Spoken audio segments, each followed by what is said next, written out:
Walah banyak 500-an ada.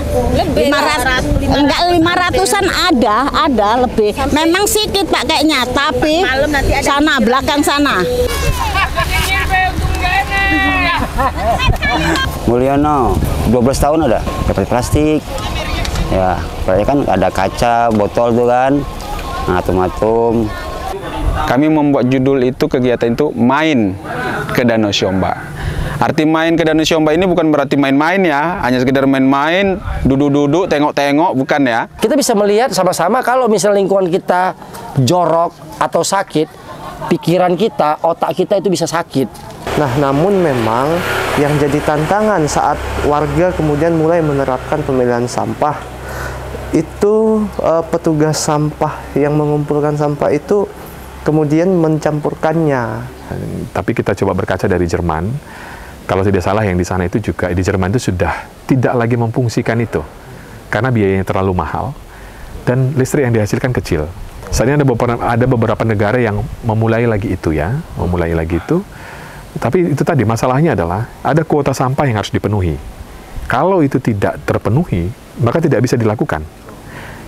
Nah itu akhirnya solusi buat mereka itu adalah bagaimana mengimpor sampah dari kota lain. Atau akhirnya memaksa kita di kota ini menghasilkan sampah lebih banyak. Dinyatakan kota terjorok karena kalau hujan banjir. Kenapa banjir? Paritnya tumpat. Kenapa tumpat? Sampah tidak dikelola dengan baik sehingga sampah-sampah itu masuk ke parit, jadilah menutup parit.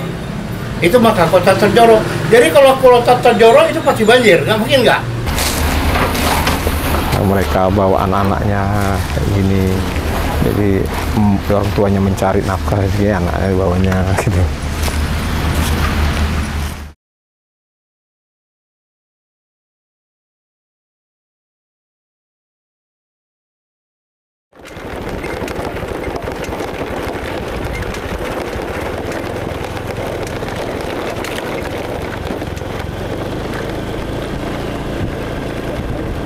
Iya Pak, tugasnya sini Pak.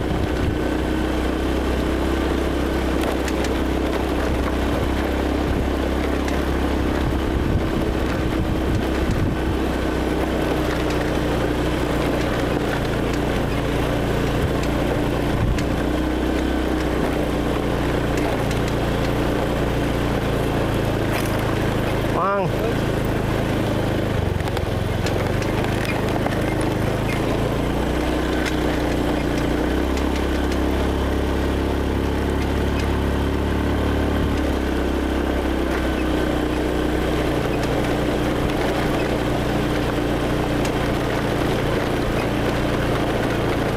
Sedang kami tata lagi tuh Bang, perbaiki dibentuk itu, sedang kita bentuk-bentuk lagi, kita rapiin.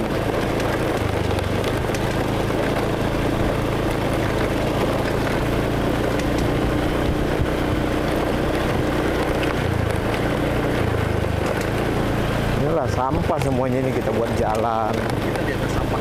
Iya Pak, ini sampah semuanya Pak. Jadi kita buat jalan lah supaya bisa akses. Jadi ada pemadatan dikasih tanah. Ada Pak, tanah jenis tanah karak dia Pak harusnya ini. Jadi sampah ini harus tanah karak Pak, karena lebih padat dia Pak. Karak, jenis tanah karak. Diambil dari mana? Kita beli Pak di tiang layar kita pengadaan Pak. Ada mau ke Sembahi sana Pak. Sembahi? Iya, kan ada bukit-bukit ini kerok-kerok mereka itu Pak. Galian-galian itu Pak. Dari situlah.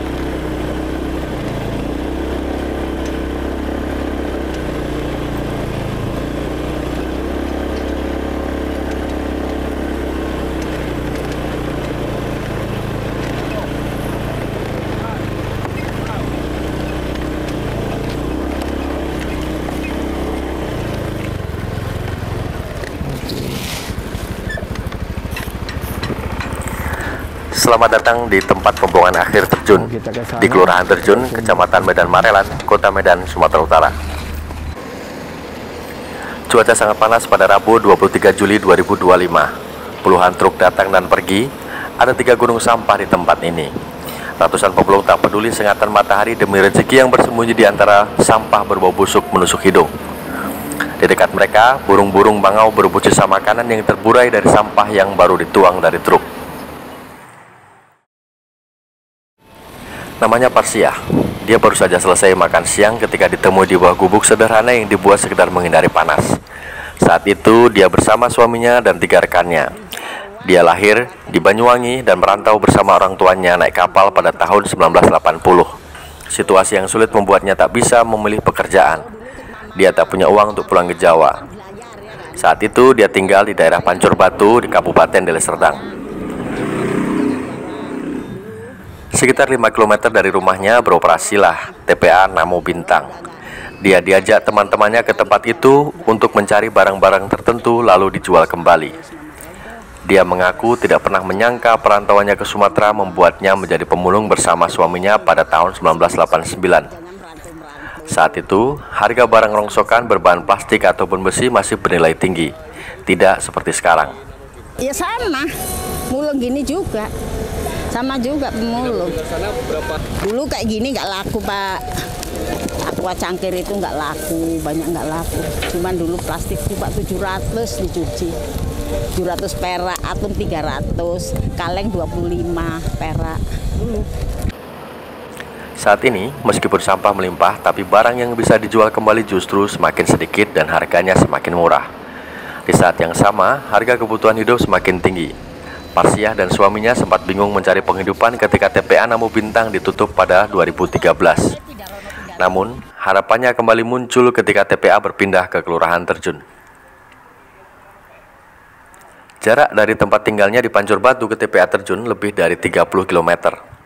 Dia dan suaminya memutuskan untuk pindah tempat tinggal ke daerah Kelurahan Payapasir, Kecamatan Medan Marelan. 2 anaknya ikut menjadi pemulung di TPA Terjun hingga sekarang. Seperti halnya bekerja di gedung-gedung ber-AC, Parsiah dan suaminya serta ratusan pemulung lainnya bekerja dari jam 8 pagi hingga jam 4 sore. Sepulang mereka akan digantikan ratusan pemulung lain yang bekerja untuk shift sore hingga tengah malam. Bicara pendapatan, menurut Parsiah tidak pernah bisa dipatok. Selain tergantung dengan kekuatan fisik, juga banyaknya plastik, kaca, dan kaleng atau besi yang berhasil dikumpulkannya. Di usia senjanya, dia tak tahu kapan akan berhenti memulung. Namun, jika ada bantuan dari pemerintah atau pihak lain, dia akan memilih berdagang di rumahnya. Jika tidak, dia akan tetap memulung bersama lebih dari 500 pemulung lainnya. Sekarang Pak, ekonomi pun payah, seret, ya kan, cari kerjaan pun payah. Jadi mau tak maulah, yang lepas-lepas kan banyak di pabrik itu kan, di PHK. Syukur dia mau mulung. Kalau nggak mau mulung, gengsi dia, gimana juga? Ya kan? Itu yang di... Pemulung lain bernama Ika. Dia sudah 10 tahun memulung di TPA Terjun. Baginya, TPA Terjun tidak hanya sebagai tempat sampah, tapi sebagai sumber utama penghidupan pemulung. Banyak barang buangan yang masih bisa dijual kembali sebagai penyambung nyawa ribuan orang. Dia sendiri dalam sehari bisa menjual barang bekas dan bisa menghasilkan rata-rata Rp50.000. Penghasilan itu cukup untuk membantu dapur tetap ngebul. Pekerjaan memulung tak membuatnya kehilangan keramah tamahannya. Baginya, yang penting kebutuhan hidup bisa terpenuhi dari sumber yang halal sekaligus untuk sekolah anak-anaknya yang kini duduk di bangku SMA, SMK, dan SMP. Kalau bagi saya ya bermanfaat lah Pak, namanya mata pencarian saya di sini. Bisa olah-olah tiap hari kan, untuk biaya anak sekolah, ongkos sekolah. Kalau suami ibu kerja? Sama kami. Iya, di pembuangan sampah ini juga. Mulung juga.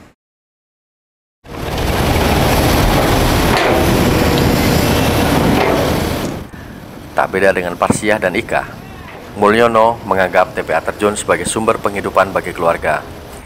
Dia tak tahu apa jadinya jika TPA Terjun ditutup seperti wacana yang didengarnya dari obrolan antar pemulung. Dia memutuskan menjadi pemulung karena bekerja di bangunan tidak menentu uangnya. Kadang ada, kadang tidak. Walaupun hasilnya pas-pasan, masih cukup untuk makan istri dan anak.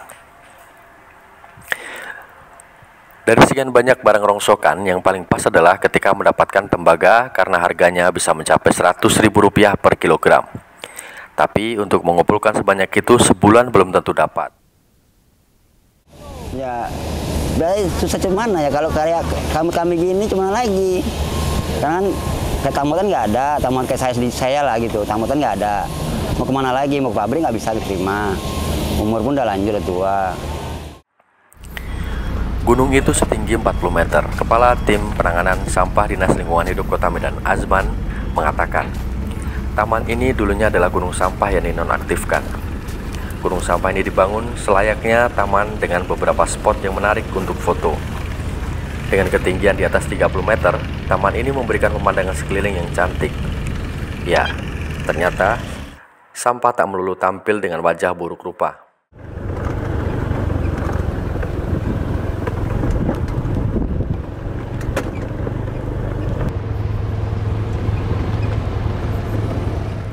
Benar saja, dari atas taman terlihat gedung-gedung tinggi di kejauhan, tambak ikan dan persawahan, gunung sampah aktif dengan ekskavator tak henti memindahkan tumpukan sampah dan tentu saja ratusan pendaki yang sibuk dengan karung di punggung dan gancu di tangan. Angin sepoi-sepoi dan cuaca panas membuat kantuk datang lebih cepat.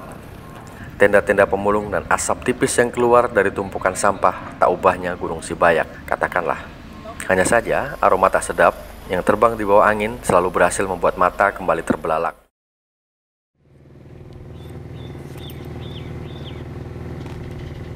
Azman sudah 14 tahun bekerja di TPA Terjun. Suasana seperti itu sudah menjadi bagian dari dirinya. Setidaknya setelah kembali ditugaskan Dinas Lingkungan Hidup Kota Medan di tempat itu. Awal menjadi PNS, dia ditugaskan di TPA Terjun. Dia sempat pindah ke kantor, namun keputusan membawanya kembali ke terjun. Menurutnya selalu ada pengalaman pertama di setiap kesempatan. Ini plastik-plastik yang dicari para pemulung itu dijual ke pabrik. Ini nantinya dijual lagi? Dijual.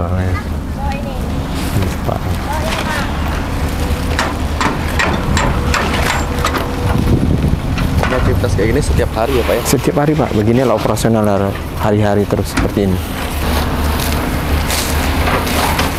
Mereka bawa anak-anaknya kayak gini, jadi orang tuanya mencari nafkah, jadi anaknya bawanya gitu.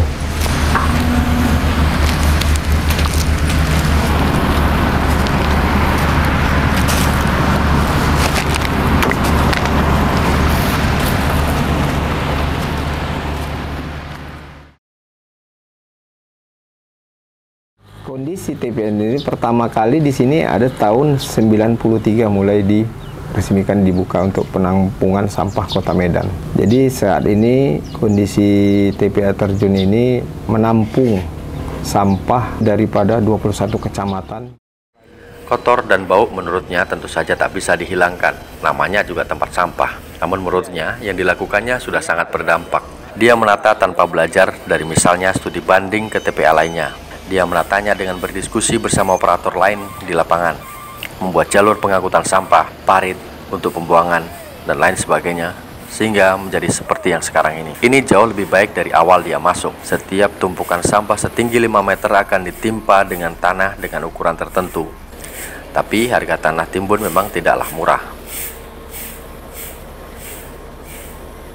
TPA Terjun ini adalah tempat penampungan sampah dari 21 kecamatan di Kota Medan. Luasnya 14 hektar, dibagi menjadi zona A, B, dan C. Zona A sudah dinonaktifkan dan dioperasikan sebagai taman. 2 zona lainnya kini tingginya mencapai 40 meter. Setiap harinya ada 200 truk sampah yang datang dan pergi. Prosesnya dimulai dengan penimbangan di pintu masuk sebelum sampah dibuang ke zona yang sudah ditentukan. Dengan jumlah itu, TPA ini benar-benar tidak mampu menampung sampah dalam waktu lama. Jika tidak ada penambahan lahan, dia memperkirakan tahun depan tidak akan cukup lagi. Dulu ada wacana menambah sekitar 6 hektar dengan bantuan pihak dari luar negeri.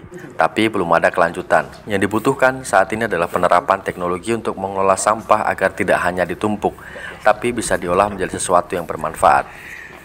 Selain pemulung, ada 40 petugas Dinas Lingkungan Hidup yang bekerja mengelola di kawasan ini. Banyak dari mereka belum dilengkapi alat pelindung diri secara memadai. Menurut dunia sekarang, pengolahan sampah itu nggak ada lagi yang benar-benar tumpuk-tumpuk gini.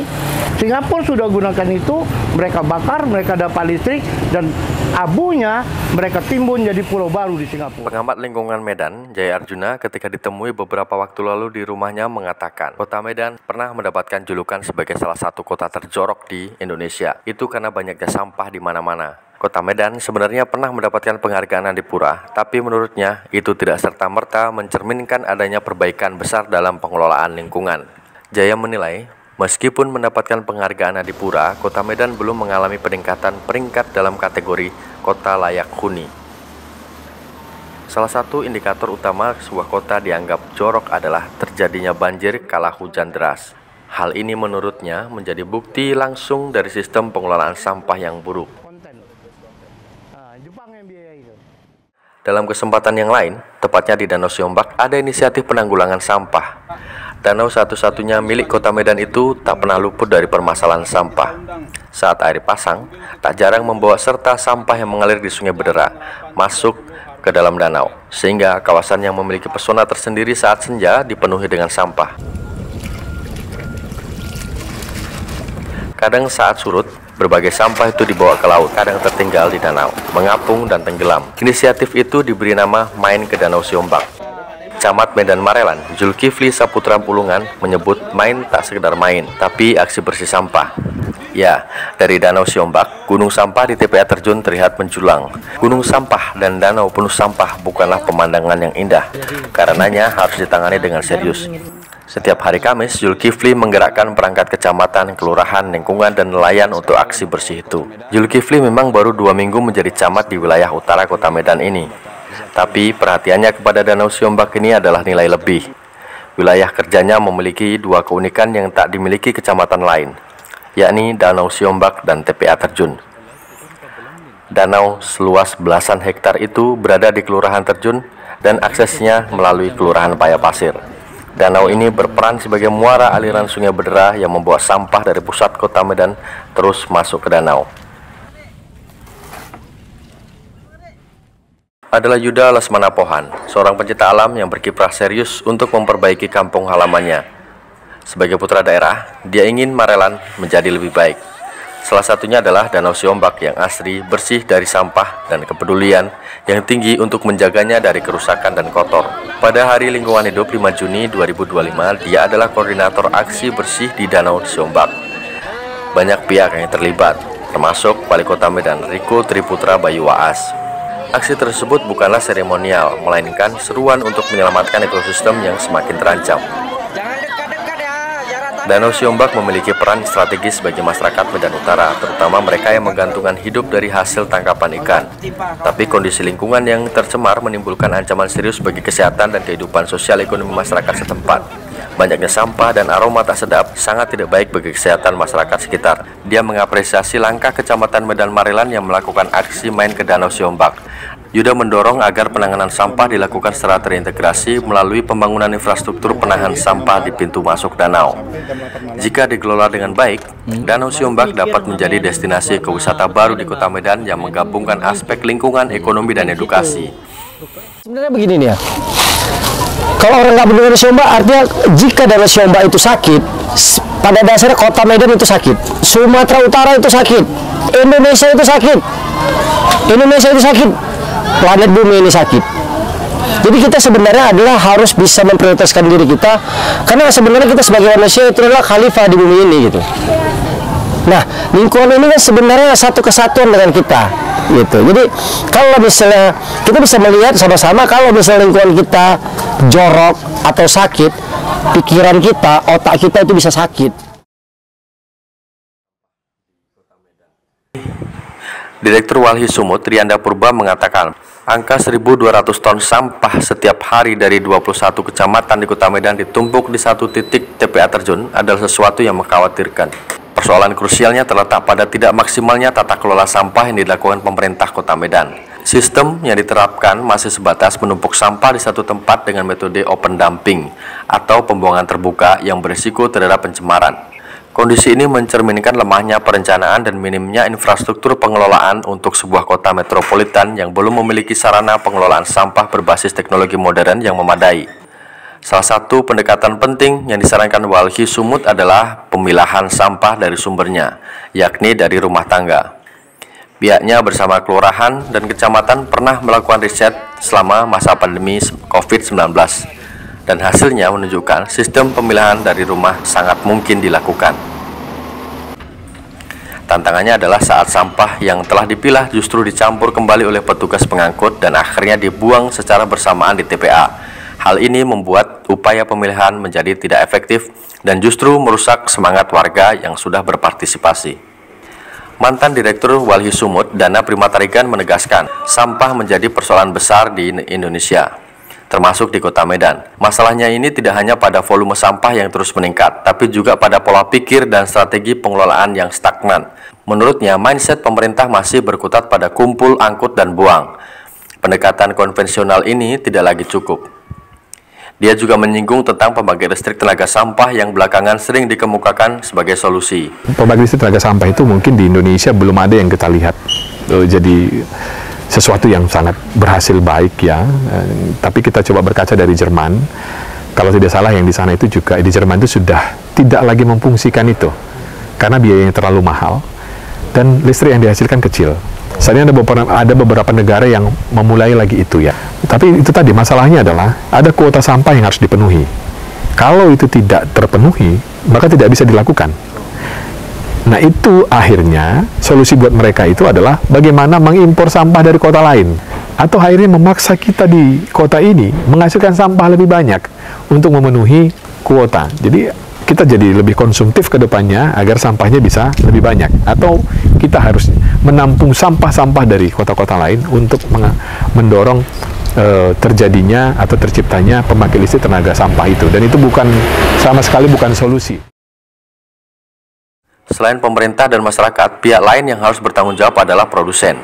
Dia mendorong dilakukannya brand audit untuk mengidentifikasi perusahaan-perusahaan yang paling banyak menyumbang sampah dan menuntut mereka untuk bertanggung jawab baik melalui daur ulang langsung, kompensasi, atau kerjasama dengan pemerintah.